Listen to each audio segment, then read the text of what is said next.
அஸ்ஸலாமு அலைக்கும் வரஹ்மத்துல்லாஹி வபரகாத்துஹு. இன்னல் ஹம்தலில்லாஹ் நஹ்மதுஹு வ நஸ்தஈனுஹு வ நஸ்தக்ஃபிருஹு வ நஊது பில்லாஹி மின் ஷுரூரி அன்ஃபுஸினா வ மின் ஸய்யிஆத்தி அஅமாலினா. மன் யஹ்திஹில்லாஹு ஃபலா முதில்ல லஹு வ மன் யுضلل ஃபலா ஹாதிய லஹு.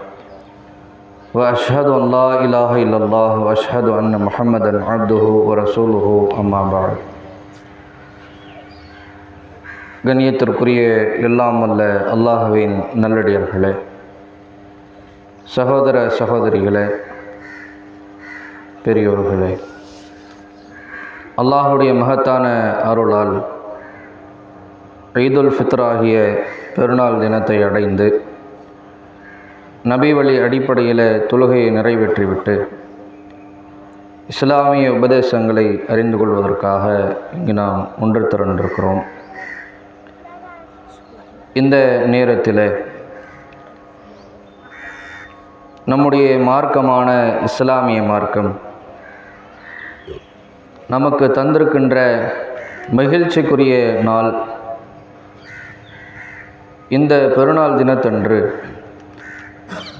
நாம் கவனிக்க வேண்டிய, படிப்பினை பெற வேண்டிய முக்கியமான அடிப்படையான விஷயங்கள் பிரதானமானது ஒன்று தக்வா என்ற இறையச்சம்தான். இந்த ரமதான் மாதத்தை கடந்த நிலையில் ஷவ்வால் மாதத்தினுடைய முதல் நாளில் நாம் அமர்ந்திருக்கிறோம்.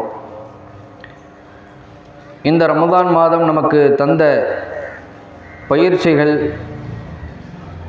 இந்த ரமதான் மாதத்தில் நாம் செய்த அனைத்து செயல்பாடுகளும் இறையச்சத்தினுடைய வெளிப்பாடுகள் தான் என்பதை ஒவ்வொரு இஸ்லாமியர்களும், ஆண்களும் பெண்களும் இளைஞர்களும் இதை ஆழ்மனதில் தெளிவாக பதிய வைத்து கொள்ள வேண்டும்.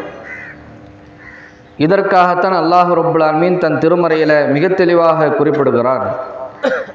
யா அய்யுஹல்லதீன ஆமனூ, ஈமான் கொண்டவர்களே, குத்திப அலைக்கும் ஸியாமு கமா குத்திப அலல்லதீன மின் கபலிக்கும், உங்களுக்கு முன் சென்றவர்கள் மீது எப்படி நோன்பு கடமையாக ஆக்கப்பட்டதோ அதுபோலவே உங்களுக்கும் நோன்பு கடமையாக ஆக்கப்பட்டிருக்கிறது.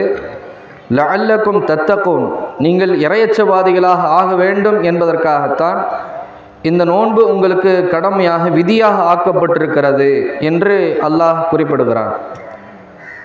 எனவேதான் இந்த ரமதான் மாதத்தினுடைய சஹருடைய விஷயங்களிலிருந்து இரவு தொழுகை வரைக்கும் எல்லா செயல்பாடுகளுமே சற்று வித்தியாசமாக, ஏனைய மாதங்களில் நாம் செய்ய முடியாத அந்த அத்தனை காரியங்களையும் சாத்தியப்பட வைக்கக்கூடிய ஒரு மாதம்தான் இந்த ரமதான் மாதம். மற்ற நாட்களில் ஃபஜ்ருக்கு கூட எழுவதற்கு சிரமமாக கருதுகின்ற பல இஸ்லாமியர்கள் ஃபஜருடைய நேரத்திற்கு முன்பாக சஹருடைய நேரத்திலேயே எழுந்திருக்கக்கூடிய ஒரு நிலைமை, அந்த நேரத்தில் தொழுவதற்கான வாய்ப்புகள் இருந்தால் தொழக்கூடிய ஒரு நிலைமை, மற்ற காலங்களில் கடமையான தொழுகைகள் கூட பள்ளிவாசலை நோக்கி எட்டி கூட பார்க்காதவர்கள் கடமையான தொழுகைகளுக்கும் பள்ளிவாசலுக்கு வருவதை தாண்டி கியாமுல் லைல் இரவு தொழுகை நிறைவேற்றுவதற்காக பள்ளிவாசலுக்கு வரக்கூடிய ஒரு வேடிக்கை. மற்ற காலங்களில் ஒரு காரியத்தை செய்வதற்கு பொறுமையற்ற ஒரு நிலை இருந்தாலும் இஃப்தாருடைய சமயம் அந்த சகிப்புத்தன்மையை வெளிப்படுத்தக்கூடிய ஒரு சமயம். நமக்கு முன்பாக வகை வகையான உணவுகள் இருந்தாலும், அதை சாப்பிடுவதற்கான வாய்ப்புகள் இருந்தாலும், சாப்பிட்டாலும் யார் வேண்டுமானாலும் கேட்க முடியாது என்கிற சூழ்நிலை இருந்தாலும் மக்ரிபுடைய நேரம் வர வேண்டும். எனவே நாம் காத்திருந்து ஆக வேண்டும், பொறுமையாக இருக்க வேண்டும். இந்த உணவு நமக்கானதான், ஹலாலானதுதான். ஆனால் அல்லாஹ் சொல்லியிருக்கிறான் என்பதற்காக மக்ரிபுடைய பாங்கு வரைக்கும் நாம் காத்திருக்கின்றோமே, அது பொறுமையை நம்மிடத்தில் எந்த அளவிற்கு இருக்கிறது, நம்முடைய சகிப்புத்தன்மையினுடைய ஒரு கட்டம் என்பது எவ்வளவு உச்சகட்டமானது என்பதை அந்த இஃப்தாருடைய சமயம் நமக்கு உணர்த்துகிறது. இரவு தொழுகைகளில் நாம் ஈடுபடுகின்றோம்.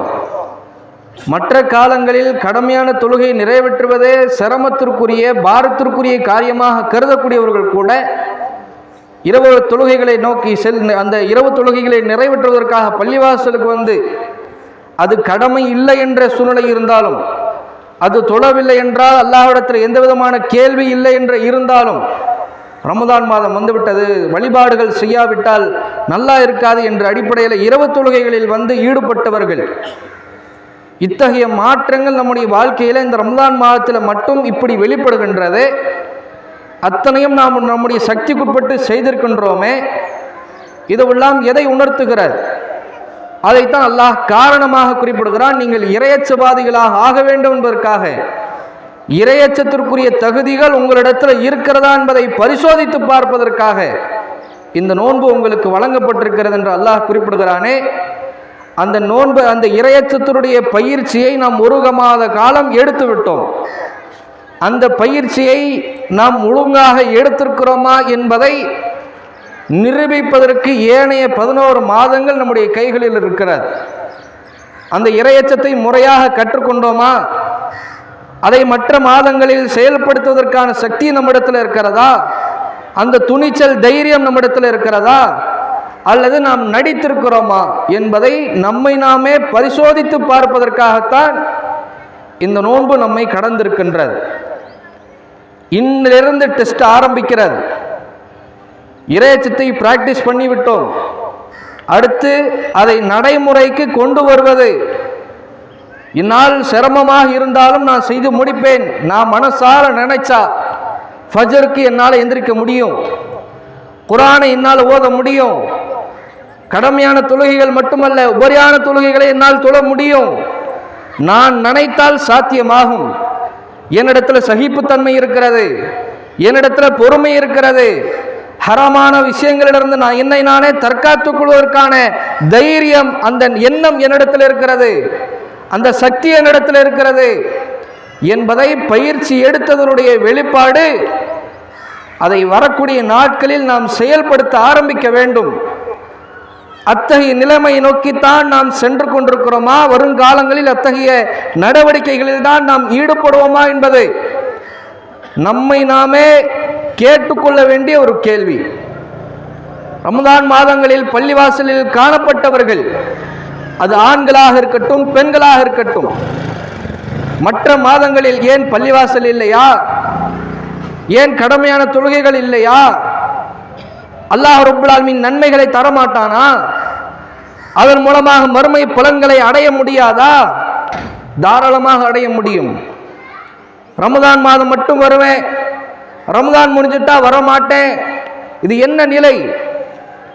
இது யாருடைய நிலை? இது யாருக்காக நாம் செய்த அமல்? ரமதானுக்காக நாம் செய்த அமல்களா அல்லது அல்லாஹ்விற்காக நாம் செய்த அமல்களா? ரமதானுக்காக மட்டுமே நாம் செய்தால் ரமதான் மாதத்தில் மட்டும் அந்த நன்மையான காரியங்களை செய்துவிட்டு அடுத்த ரமதான் வரைக்கும் காத்திருக்கணும்.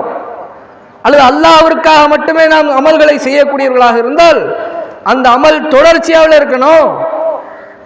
அந்த அமல்களில் தொடர்ச்சி நம்மிடத்தில் இருக்கிறதா? என்ன இறையச்சத்தை நாம் கற்றுக்கொண்டோம்? என்ன இறையச்சத்தை நாம் பயிற்சி எடுத்திருக்கிறோம்? இதை ஒவ்வொரு இஸ்லாமிய ஆண்களும் பெண்களும் மனதில் கை வைத்து யோசித்து பார்க்க வேண்டிய கேள்வி. அல்லாஹ் எப்பவுமே தானே இருக்கிறான், அல்லாஹ் எப்பவுமே தானே பார்த்துக்கிட்டு இருக்கிறான், என்றைக்கும் நித்திய ஜீவனாக அல்லாஹ் இருக்கிறான். அந்த அல்லாஹ்விற்காக அமல்களை, கடமையான காரியங்களை செய்வதாக இருந்தால் எல்லா நாட்களிலும் அது தொடர வேண்டுமே. அத்தகைய நிலை நம்மிடத்தில் இல்லையே, ஒழுங்கான பயிற்சிகள் நம்மிடத்தில் இல்லையே. இதற்காகத்தான் இந்த நோன்பு வந்தது. இந்த நோன்பு மாத்திரம்தான் இறையச்சத்தினுடைய பயிற்சி என்று நாம் விளங்கி வைத்திருக்கிறோம். ஆனால் இஸ்லாமிய மார்க்கம் இறையச்சம் அல்லாஹ்விற்கு பயப்பட வேண்டும், அல்லாஹ்விற்கு அஞ்சிக் கொள்ள வேண்டும் என்று எந்த அளவிற்கு வலியுறுத்துகின்றதோ, எந்த அளவிற்கு நமக்கு உபதேசம் செய்கின்றதோ, அதே போல இறையச்சத்திற்கான பயிற்சிகளையும் எப்படி எடுத்துக்கொள்ள வேண்டும் என்கிற வழிமுறைகளை இஸ்லாமிய மார்க்கம் சொல்லித் தருகிறது. அதுல ஒரு அங்கம்தான் நோன்புடைய விஷயம். இந்த நோன்பு நமக்கான இறையச்சத்திற்குரிய பயிற்சி. இன்னொரு பயிற்சியை பற்றி அல்லாஹ் சொல்லித் தருகிறான். 7வது அத்தியாயத்தினுடைய 26வது வசனத்தில் ஒவ்வொரு இஸ்லாமியர்களும் எடுத்து பார்க்க வேண்டிய ஆதமுடைய மக்களாக இருக்கிற நம்மை நோக்கி அல்லாஹ் சொல்லக்கூடிய ஆழமான அறிவுரை. யா பனி ஆதம், ஆதமுடைய மக்களே, அல்லாஹ் அழைக்கிறான். யாரை? நம்மை அழைக்கிறான். ஒவ்வொரு இஸ்லாமியர்களும் இந்த வசனத்தை எடுத்து படிக்க வேண்டும். படிக்கும் போது இறைவன் என்னை நோக்கி இந்த உபதேசம் செய்கிறான் என்கிற எண்ணத்தோடு அந்த வசனத்தை அணுக வேண்டும். அல்லாஹ் அழைத்து சொல்கின்றான், அரவணைத்து கூப்பிடுகிறான். யா பனி ஆதம், ஆதமுடைய மக்களே, கத் அன்ஸல்னா இலைக்கும் லிபாஸை யுவாரி சவாத்திக்கும் வரீஷா, உங்களுக்காக நாம் உங்களுக்குரிய வெட்கத்தலங்களை மறைப்பதற்கான ஆடைகளை நாம் இறக்கி தந்திருக்கின்றோம். அலங்காரத்தையும் உங்களுக்கு நாம் வழங்கியிருக்கின்றோம். ஆடையை பற்றி அல்லாஹ் பேசுகிறான். ஆடையை பொறுத்த வரைக்கும் இந்த முதல் விஷயத்தை நாம் விளங்கிக் கொள்ள வேண்டும். அதுவும் இன்னைக்கு பெருநாள் தினத்தன்று அந்த ஆடைக்காக நாம் எவ்வளவு பாடுபட்டோம். இன்னைக்கு பெருநாள் ட்ரெஸ் சூப்பரா இருக்கணுங்கிறதுக்காக பார்க்கிற அனைத்து பேருமே நம்ம இடத்துல கேட்கணும், எங்கே எடுத்தீங்க, எவ்வளவுக்கு எடுத்தீங்க, எங்க அந்த ஆஃபரு சூப்பரா இருக்கு, பெருநாளே உங்களுக்கு தான், எவ்வளோ அழகா இருக்கீங்க, ட்ரெஸ் சூப்பரா இருக்குதே என்று பார்த்து மெச்ச வேண்டும் என்பதற்காக ஒரு நாளுடைய மகிழ்ச்சிக்காக எடுப்பது பிரச்சனை இல்லை, குற்றம் கிடையாது. அது மாதிரி நாம் அலங்கரித்துக் கொள்வது, நமக்கு நாமே அழகுபடுத்திக் கொள்வது, அது பெரிய குற்றத்திற்குரிய காரியமே கிடையாது, செய்ய வேண்டும் தான். அதை செய்யும் போது அல்லாஹ்வுடைய அருட்கொடையை நாம் இணைத்து பார்க்க வேண்டும். அதுதான் இந்த வசனத்தில் அல்லாஹ் சொல்கிறான். நீங்க போட்டிருக்கிற ஆடை இன்னமும் உங்களுடைய காசுல, நான் என்னுடைய திறமையால, என்னுடைய உழைப்பால சம்பாதிச்ச காசுல நான் இந்த ட்ரெஸ்ஸை வாங்கியிருக்கிறேன் என்று மாத்திரம் யோசிக்க கூடாது. இந்த ஆடையை கொடுத்திருக்கிறவன் ரப்புல் ஆலமீன்.